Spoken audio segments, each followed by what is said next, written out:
Galera, que eu amo demais! Mais uma semana de estudo, de aprendizado, de destaque para alguns conhecimentos específicos aí. Estamos nos capítulos 10 e 11 do livro de vocês. Fiz um acumuladinho de 2 assuntos, até porque alguns a gente já tratou quando falamos de arte nos Estados Unidos. Vamos retomar algumas ideias e avançar um pouco mais em como essas fronteiras estão sendo rompidas por quem? Pelos Estados Unidos, claro, né? Para alcançar aí o padrão estético, o padrão artístico, o padrão, todo o padrão cultural que a gente tem de referencial principal na nossa contemporaneidade. Então, o título do capítulo 10 de vocês, Rompimento de Fronteiras. O 11, nós vamos falar também a representação do corpo. E vamos dar seguimento, então, aos nossos assuntos, ok? Bem, esse eixo cultural principal, que é os Estados Unidos, e que, como nós já comentamos, ele começa a se formar como centro irradiador de cultura com o fim da Segunda Guerra Mundial, ao longo, então, de todo o desenvolvimento da Guerra Fria, na polarização do mundo em dois blocos, em capitalista e socialista, Estados Unidos e União Soviética. Então, o destaque vai se dar muito fortemente aos estilos artísticos, aos estilos estéticos, à cultura que se desenvolve nos Estados Unidos. Eu destaco para vocês aqui o expressionismo abstrato, que nós já falamos, a pop art, que nós já também falamos, e os que ainda não falamos, hiperrealismo, neodadaísmo, minimalismo e o jazz, esse movimento aí na música, uma expressão da música, tá?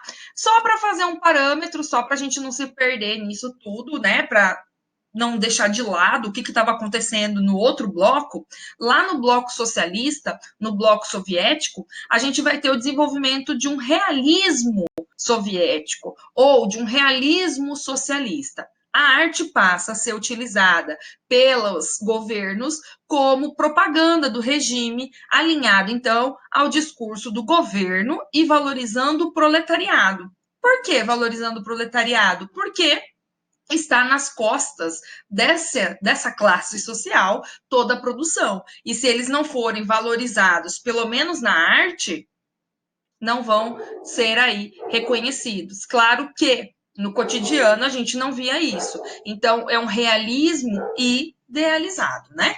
Bom, esse realismo, então, tem uma representação da realidade idealizada, com o intuito de criar uma arte empenhada politicamente para manter o regime em funcionamento. O estilo tem o compromisso de valorizar os proletários, os camponeses, os soldados, os em contrapartida, líderes e heróis nacionais, frequentemente de forma idealizada, melhorada, né? Seja pela exaltação dos seus corpos vigorosos, indicando força e saúde, também pela celebração dos movimentos sociais e dos feitos políticos dos quais eles fazem parte. Aqui, duas obras representativas, uma delas que representa o líder, né, Stalin, do Alexander Gerasimov.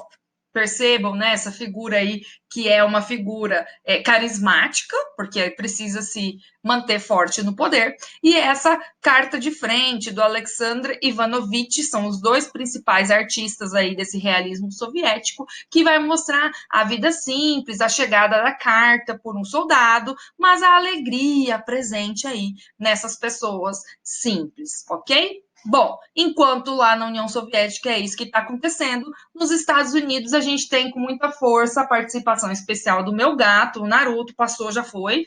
Não, brincadeira. O desenvolvimento nos Estados Unidos desses outros movimentos mais culturais, também relacionados à cultura de massa, ao consumismo, mas de uma forma mais diferenciada, mais livre, a gente pode dizer. Bem, o primeiro movimento que eu trago aqui como destaque para vocês é o neo-dadaísmo, o novo dadaísmo, a nova forma de entender o movimento Dada.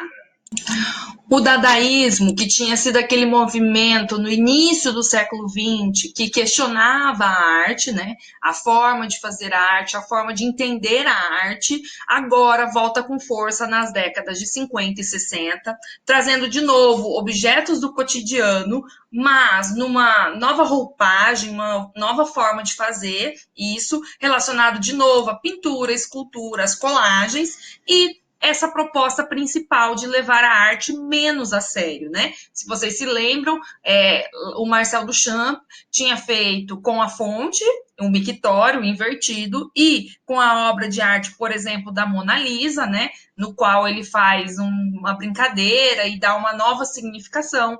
Aqui a gente vê como destaque o Jasper Jones e como é muito do cotidiano do povo estadunidense, né? A bandeira presente, ele faz uma colagem com 3 bandeiras, né? Uma representatividade que a gente pode avaliar no nível de patriotismo que isso alcança e uma interpretação aí bem livre para essa ideia, ok? Além disso, percebam como isso avança, ó, não fica apenas nas décadas de 50 e 60, isso vai adiante até os anos quase 2000 aí, e o destaque para o Robert Rauschenberg, que coloca aqui no meio da rua a instalação. Opa, instalação, outra palavra que a gente vai começar a ver também quando discutirmos a arte contemporânea. E o neodadaísmo vai ser o grande influenciador das performances, das instalações aqui da arte contemporânea. As riding bikes, as bicicletas aí que estão circulando no meio da rua, mas ao mesmo tempo elas estão paradas, uma representatividade mais nova do cotidiano das pessoas, tá? É uma questão de meio ambiente, uma discussão de meio ambiente a gente pode fazer a respeito daquela obra. Além disso, além do neodadaísmo, nós vamos ver também artistas desenvolvendo o que é chamado de hiperrealismo, né? Aquele realismo que alcança um gigantismo, que alcança uma extremidade muito forte de realidade. A busca, então, pela representação mais real possível com os elementos escolhidos. É caracterizado como um gênero da pintura e da escultura que tem efeito semelhante à fotografia de alta resolução. A gente tem acompanhado o avanço da fotografia, né? E da câmera lenta, por exemplo, a gente tem as câmeras super lentas para a gente ver o movimento mais detalhado possível, a alta resolução, que fazem com que a gente tenha acesso aí a imagens, a fotografias muito perfeitas, muito próximas do real. As fotografias de alta resolução vão inspirar, então, o hiperrealismo, na ideia também de escultura e de pintura. São entendidas como uma simulação da realidade. Como assim, professora, simulação da realidade? Uma simulação de algo real, mas de forma hiper colocada, né? Hiper demonstrada. Aqui a gente tem um dos artistas do movimento, o Juan Francisco Casas, que usa apenas uma caneta, ou 2 ou 3, por causa do tamanho aí, caneta Bic, para fazer os seus retratos. Então, percebam como ele faz o retrato super realista das modelos que ele está escolhendo, não só das modelos, dos objetos também, mas usando apenas a caneta Bic. Como a gente pode trazer essa nova realidade, uma improvisação da realidade.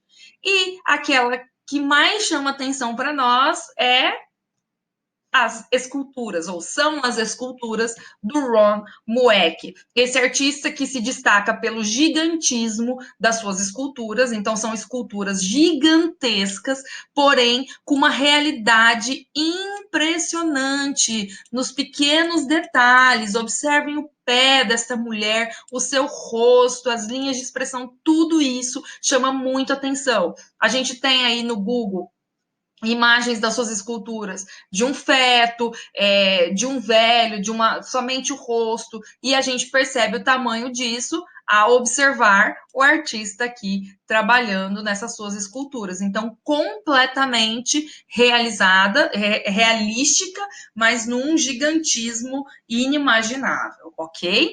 Bom, na música nessa outra forma de fazer arte, a gente vai ver o desenvolvimento do jazz, que passa a ser muito popular nos Estados Unidos nesse momento.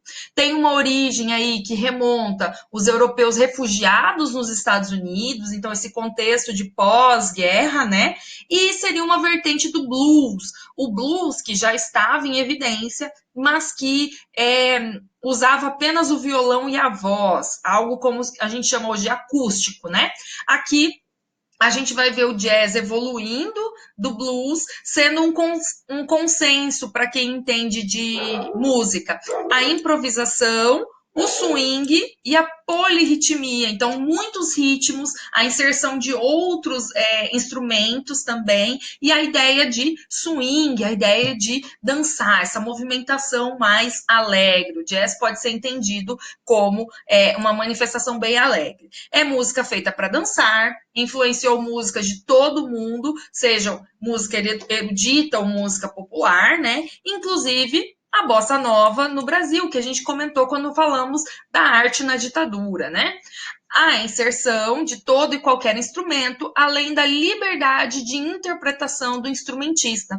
No caso do jazz, vai acontecer algumas vezes, por exemplo, de a música gravada, quando executada ao vivo, ganhar um diferencial, ganhar uma nova roupagem por causa dessa liberdade de experimentação.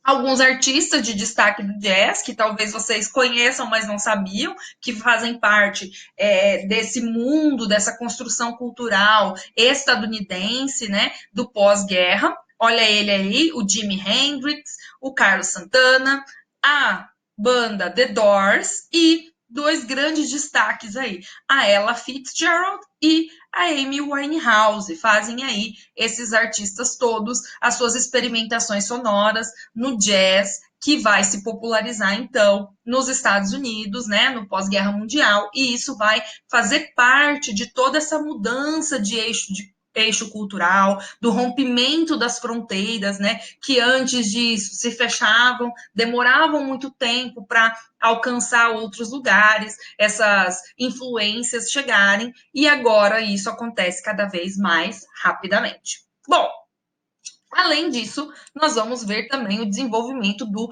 minimalismo, ou a arte mínima, minimal art, a arte do mínimo, do pouco. É uma nova roupagem, de novo, do abstracionismo, né? O abstracionismo que tinha aí, que fez parte lá das vanguardas europeias, né? Nas décadas de 10, de 20, de 30, ganha o seu expoente nos Estados Unidos ali nas décadas de 60 e 70, numa necessidade de reduzir a arte ao básico, ao simples. É uma reação à pop art, ao expressionismo abstrato, que eram dois movimentos que estavam em evidência. Tiram de toda a arte a emoção, a imagem, a mensagem e tudo que era considerado essencial à arte. Então, a libertação extrema, né, disso. Tem um aspecto limpo, nu, simples, como a gente pode perceber aqui na arte do Frank Stella. Poucas linhas, poucas cores aí para dar esse aspecto limpo, né? Uma técnica que é muitas vezes feita à máquina, não à mão, com materiais pré-fabricados e em formas geométricas. A gente vê o desenvolvimento da indústria, né? A indústria aí alcançando a arte, alcançando o desenvolvimento estético e artístico. Que significação que a gente pode dar? Você, o observador, é o juiz, a forma mínima garante a intensidade máxima. Ou seja, quanto menos elementos houver num quadro que está sendo observado, maior é a liberdade de interpretação de quem observa, ok? Os principais artistas, aqui nós temos o Frank Stella, além dele o Donald Judd, Carl Andre e Robert Morris, ok? Aqui só para a gente ressaltar mais um pouquinho, o Donald Judd, que caminha aí para uma escultura minimalista que faz com que a gente observe, veja essas experimentações e tenha uma liberdade de interpretação bem grande. Para encerrar aí no capítulo 11 do livro de vocês, a gente fala um pouquinho sobre a representação do corpo e o corpo como suporte. Quanto mais a gente avança na arte, na história da arte, a gente vê como o corpo vem mudando a forma de ser vista pela arte. Por muito tempo, apenas um elemento de representação, e agora ganhando aí a ideia de suporte. A gente já falou algumas vezes em relação até às tatuagens, como que isso, então, ganha uma nova significação. Esse corpo, então, ele ganha o poder de comunicar algo sobre quem se é. Então, o meu corpo, a forma com que eu me modifico, a forma como eu me visto, a forma com que eu me porto, a forma com que o meu corpo se apresenta, demonstra quem eu sou, demonstra a minha idade, demonstra meu sexo, que eu prefiro dizer, utilizar gênero, né? E as origens étnicas às quais eu estou vinculadas. Mas, além dessa representação simbólica que o meu corpo tem, eu posso modificá-la. Com roupas, adereços, modifica-se o corpo, comunicando gostos pessoais, profissões e até mesmo a identidade de um grupo. A gente pode destacar aqui, como o livro de vocês destacou, este é o grande artista, o Ney Matogrosso, que aí nos finais das décadas de 60, de 70, vai ganhar essa representatividade, utilizando o seu corpo como suporte para experimentações estéticas, artísticas, elaboração aí de muitos detalhes, de pintura, de inserção de elementos, né? E o jogo da dança também relacionado com a música, a liberdade que o corpo vai ganhando para as experimentações estéticas e artísticas na contemporaneidade. Como atividade, vocês agora já podem fazer os exercícios de fixação que estão nas páginas 84 e 85 e 90 e 91, ok? Combinado? Pessoal, por hoje é isso. A gente se encontra. Até mais. Tchau, tchau.